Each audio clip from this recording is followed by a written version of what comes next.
Thank you.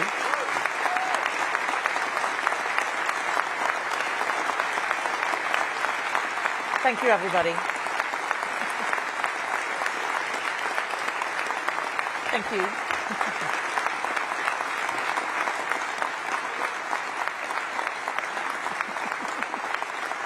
Thank you, conference. Thank you.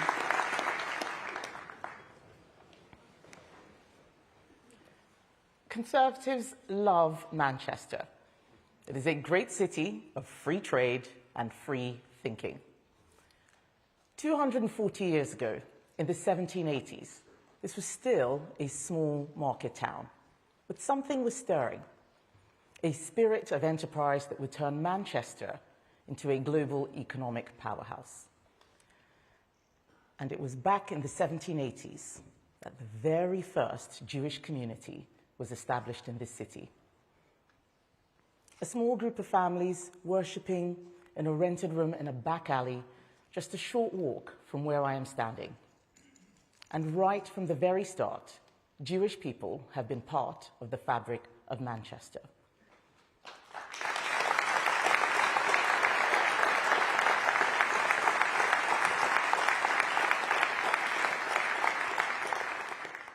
They've been adding their distinct, unique contribution to this fantastic city, while at the same time embracing Britain as their home. The horrific and despicable attack at Heaton Park Synagogue on Thursday has shocked us all. But for many in the Jewish community, it did not come as a surprise. Many have been living with a sense of rising dread that an attack like this was becoming inevitable. Yesterday, I met members of the congregation and visited the site of the attack. The strength of Manchester's Jewish community is humbling. Targeting the center of community life on the holiest day of the year was not just an attack on British Jews, it was an attack on all of us.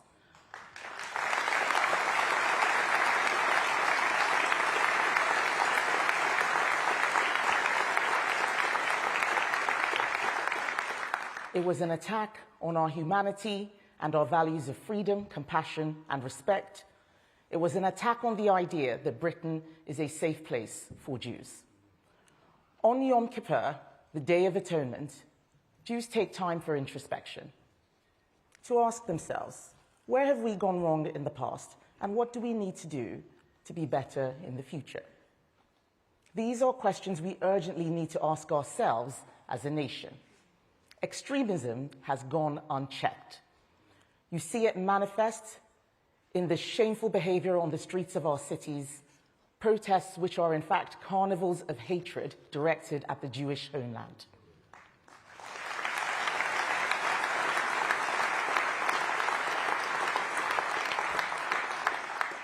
You hear it in the asinine slogans. You hear it in From the River to the Sea, as if the homes, the lives of millions of Jewish people should be erased. You hear it in Globalize the Intifada, which means nothing at all if it doesn't mean targeting Jewish people for violence.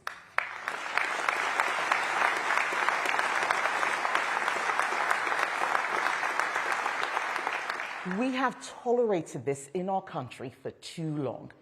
And we have tolerated the radical Islamist ideology that seeks to threaten not only Jews, but all of us, of all faiths and none, who want to live in peace. So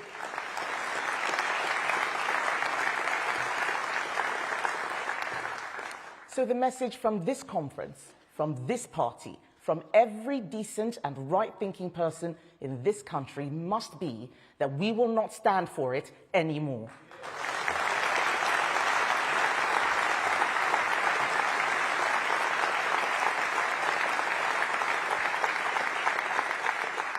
We cannot import and tolerate values hostile to our own. We must now draw a line and say that in Britain, you can think what you like, and within the bounds of the law, you can say what you like, but you have no right to turn our streets into the theatres of intimidation, and we will not let you do so anymore.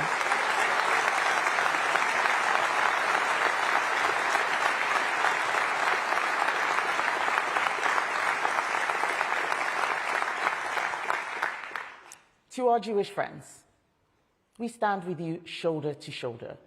You are part of the fabric of Britain, and you always will be. We pray for the recovery of the victims still in hospital, and we mourn with you the loss of Adrian Dolby and Melvin Kravitz. May their memories be a blessing.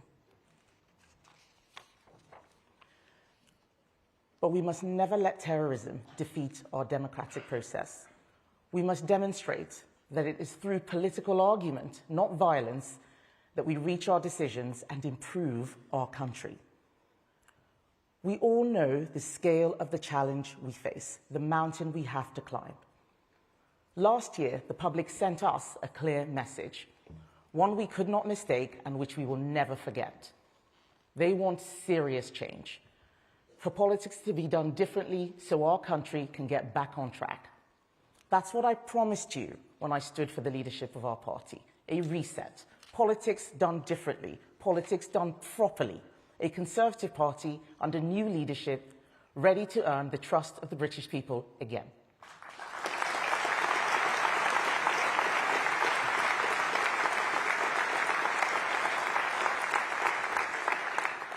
In the last 12 months, we started doing politics in a new way. No more making the announcement first and then working out the policy details second. No more thinking that we can leave quangos and bureaucrats to their own devices and then wonder why we don't see results. No more accepting that our laws can be used as a tool to subvert democratic decisions and basic common sense. An end, once and for all, to the drift of our institutions away from truth, honesty, and decency, and a return to values that define our country at its best. That's what this week is all about.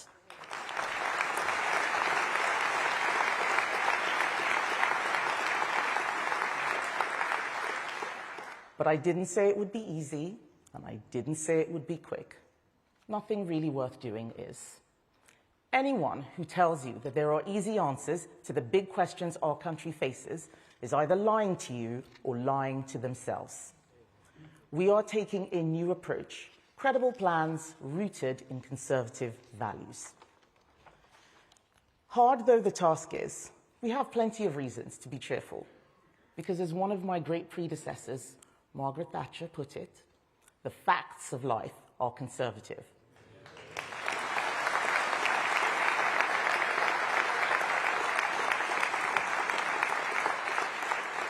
The facts of life are conservative, Conference. The fact that countries, like families, have to live within their means.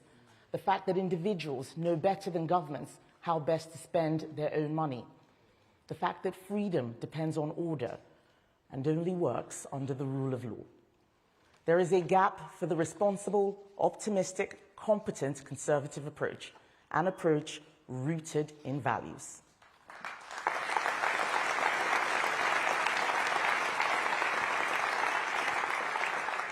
Values like personal responsibility. As my dad often said to me, only 20% of what happens to you is down to others. 80% is down to your actions and your choices. Like citizenship, a commitment to a country and the people in it. Family, in different shapes and sizes, the bedrock of social stability and the foundation of our society. Freedom, freedom to think, to speak, and to live as each of us chooses. These are the values of British people. They are crying out for a politics rooted in those values, which puts their needs first.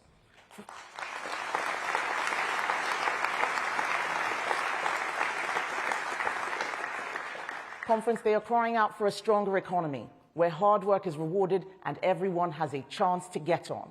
For stronger borders, where we control who comes here and can remove those with no right to stay. This is our political DNA as Conservatives. Our job is to prove to the country that we are the only party that can deliver it.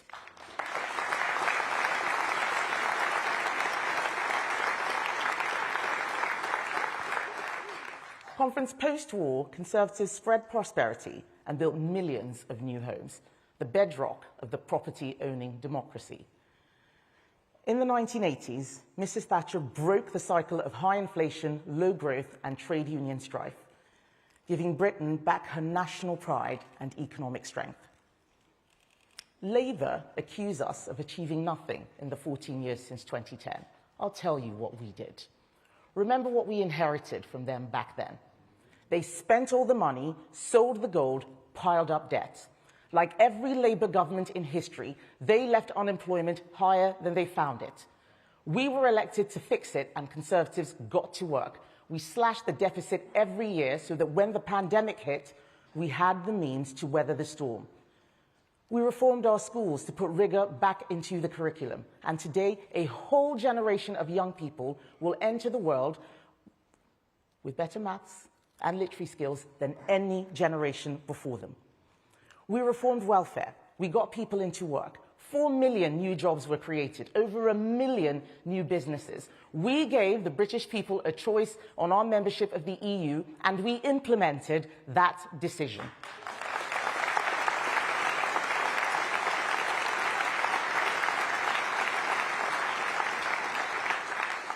And what followed? The fastest vaccine rollout in the West. Billions of pounds worth of trade deals. No other party would have done these things, but they were right for our country, and we can all be proud of them.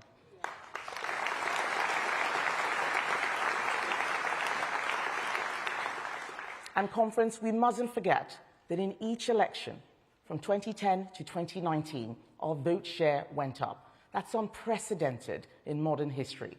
And the British people don't get it wrong.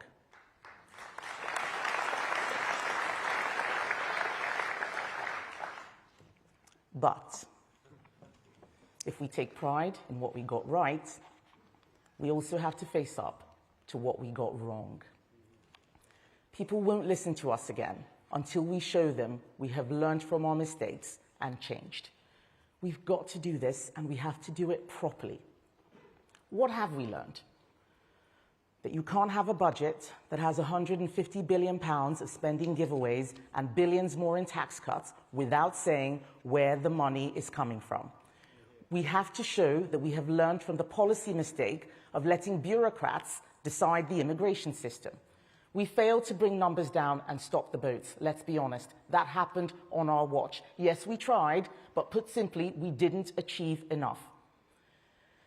After years of responsible and effective government, our mistakes on the economy and on immigration lost us the trust and confidence of the public.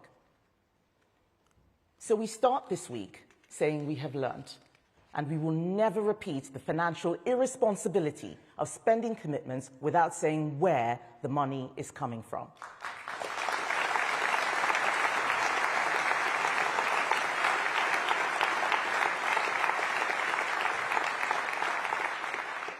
Never again, conference. This week, we will set out how we have changed, how we will be different, and most importantly, how we will make a difference.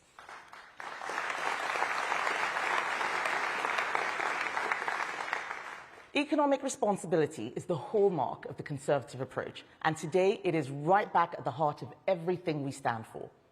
We may be in Manchester, but the theme of economic responsibility will run through this conference like the words in a stick of Blackpool rock.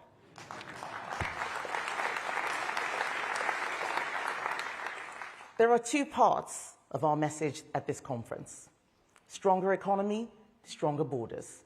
It is stronger borders that I want to talk to you about today. I was elected leader because I promised to renew this party and our policies, so we can win the next election and then rewire the state to make it work for people again. We are not interested in superficial fixes. Instead, we are taking a systemic approach, asking the difficult questions that others avoid. We have the courage to follow through with credible plans to answer them. It's the rigorous, practical, Conservative way. And on so many of those questions, the answers come back to the same thing. Why is it that every time we try to build anything in this country, we have to spend millions of pounds on paperwork and still get bogged down in litigation? Why are protesters allowed to block roads and disrupt lives time and time again? Why are our veterans relentlessly chased through the courts by activist lawyers? Why couldn't we deport those foreign nationals who raped girls in communities across the UK? Why do we still allow them to remain in the very same towns where their victims live? Why?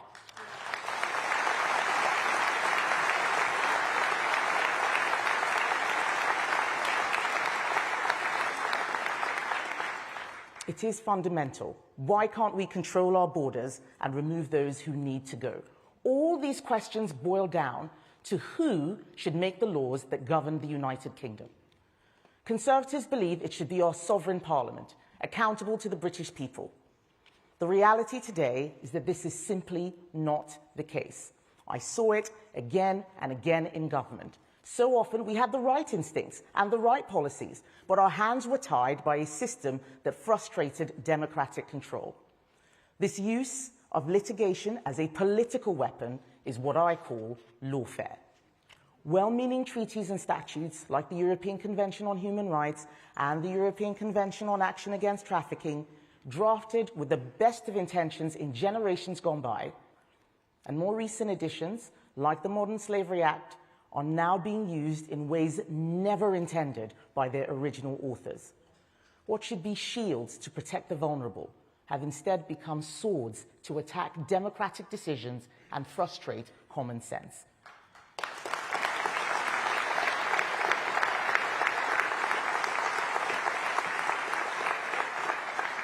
Conference, this isn't just damaging our security, it's also damaging our prosperity. It is that whole system which we need to reform, and the place to start is the European Convention on Human Rights.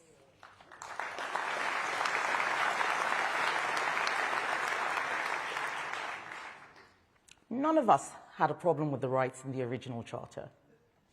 It was drafted in 1950 by British lawyers, conservative lawyers, and it drew on British traditions.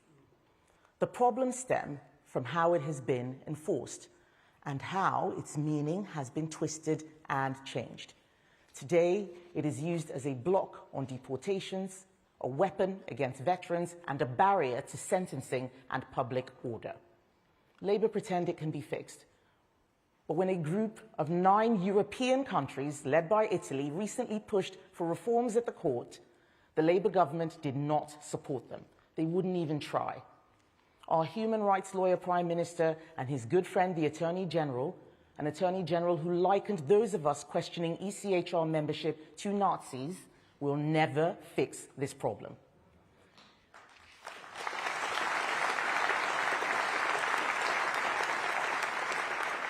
Instead, Conference, they have gone in the opposite direction, paying to surrender British territory in the Chagos Islands and plotting to force everyone in this country to carry Starmer's digital ID. Conference, we will fight them every step of the way.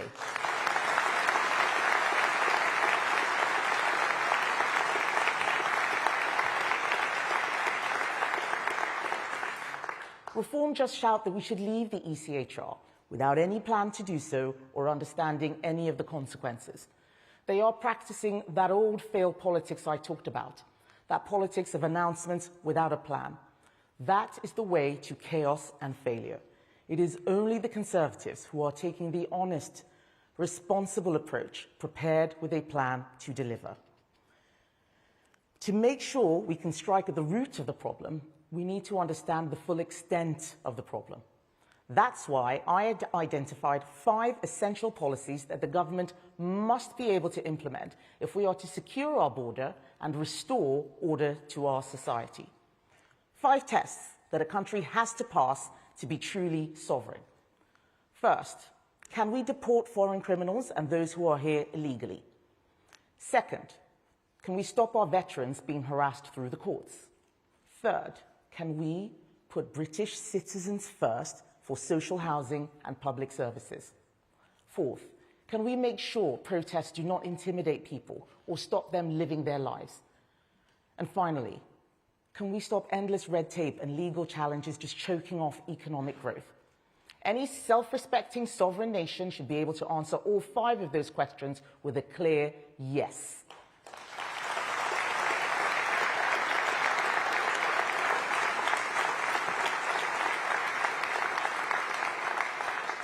Conference, anything that is stopping us from doing so is a barrier we have to remove. So I asked the Shadow Attorney General, the distinguished King's Counsel, Lord Wolfson, to lead an in-depth analysis. The question I posed was whether these 5 tests can be lawfully met as a signatory to the European Convention on Human Rights, bound by the court in Strasbourg. And I want to thank Lord Wolfson for his immense and detailed work. So forensic, so thorough.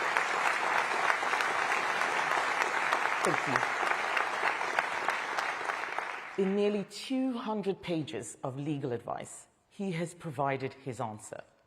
This is what he said. When it comes to control of our sovereign borders, preventing our military veterans from being pursued indefinitely, ensuring prison sentences are applied rigorously for serious crimes, stopping disruptive protests, or placing blanket restrictions on foreign nationals in terms of social housing and benefits, the only way such positions are feasible would be to leave the ECHR. And so to me and the Shadow Cabinet, the resulting policy decision is also clear. We must leave the ECHR and repeal the Human Rights Act.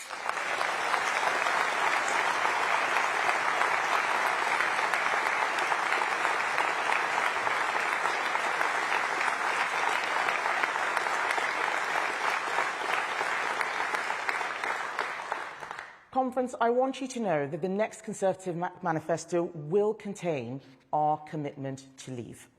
Leaving the Convention is a necessary step, but it is not enough on its own to achieve our goals. If there are other treaties and other laws we need to revise or revisit, then we will do so. And we will do so in the same calm and responsible way, working out the detail before we rush to announce. The rights we enjoy did not come from the ECHR. They were there for hundreds of years in our common law. Parliament has legislated over centuries to reflect and protect our freedoms. Human rights in the United Kingdom did not start in 1998 with the Human Rights Act, and they will not end with it. As we work through our detailed plan, we are clear that leaving the ECHR and repealing the Human Rights Act will not mean that we lose any of the rights we cherish. But this is the only way to end spurious legal claims from immigrants with dubious stories and excuses. This is the only way to allow a British government, the next Conservative government, to deliver a British borders plan in full.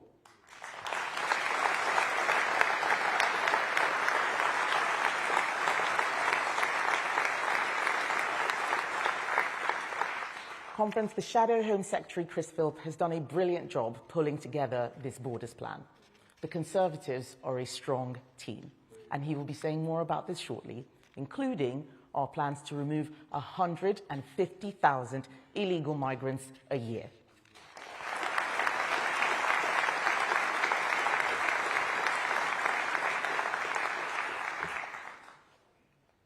Lord Wolfson has also advised that leaving the ECHR is fully compatible with the Belfast Agreement, the Good Friday Agreement, but I know that there will be particular challenges in Northern Ireland.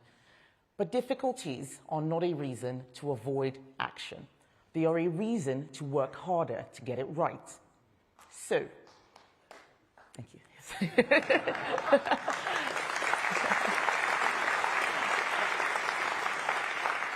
So, to ensure that this is an orderly and respectful process across the whole United Kingdom, I am asking Shadow Northern Ireland Secretary Alex Burghardt to lead a review into union-wide implementation. So at the next election, we will present the people of the United Kingdom with a clear, thorough and robust plan. Not the vague mush that we see day in, day out from Labour, nor the vacuous posturing that we see day in, day out from Reform. Conference. You would have seen last week both Labour and Reform shouting at one another, trading insults instead of solutions. One flings around the word racist and will not be realistic about what is going wrong. The other whips up outrage, offering simplistic answers that will fall apart on first contact with reality. That is not serious politics.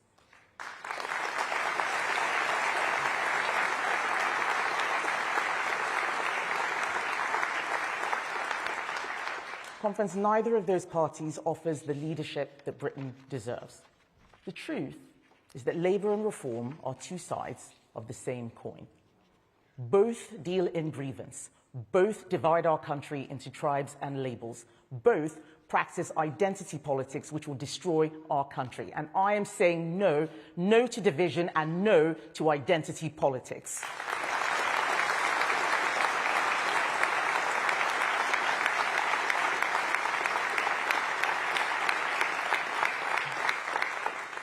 Conference, what Britain needs is national unity. I am black. I am a woman. I am a conservative. And I know that identity politics is a trap. It reduces people to categories and then pits them against each other. But I am more than black, female, and even conservative. I am British.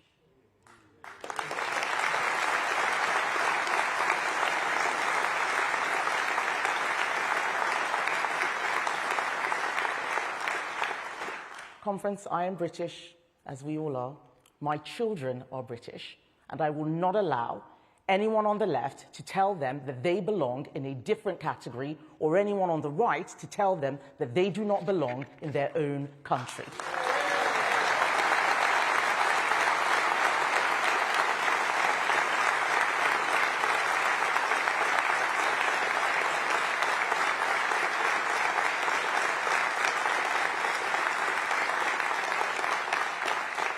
Yes, Britain is a multiracial country. That is part of our modern story. But it must never become a multicultural country where shared values dissolve, loyalty fragments, and we foment the homegrown terrorism that we saw on the streets of Manchester this week.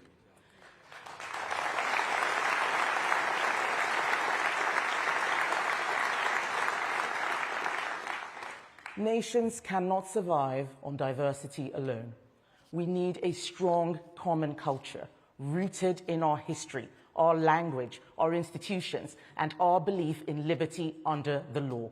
That is what holds us together, and that is why borders matter, why numbers matter, but most of all, why culture matters. Who comes here, why they come, and how they contribute. That is how we protect the inheritance that generations before us fought for and died for.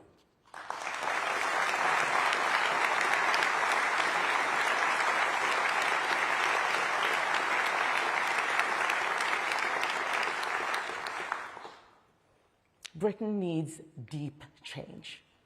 But I reject the politics that everything must go, that everything must be torn down, that everything is broken. But if we leave it to Labour or Reform, Britain will be divided. Only the Conservatives can bring this country back together. This is a battle we must win. By combining secure borders with a shared culture, strong values, and the confidence of a great nation, we can win the debate and win the next election.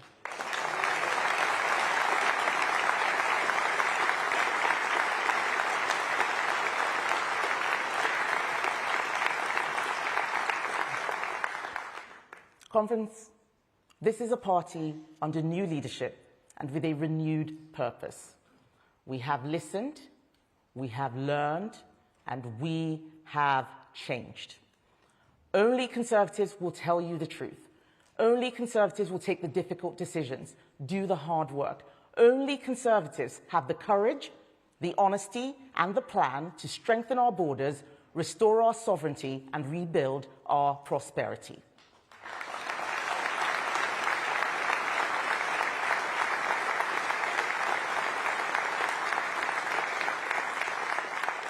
So I say to you all, as we start our conference, yes, we have a mountain to climb, but we have a song in our hearts, and we are up for the fight.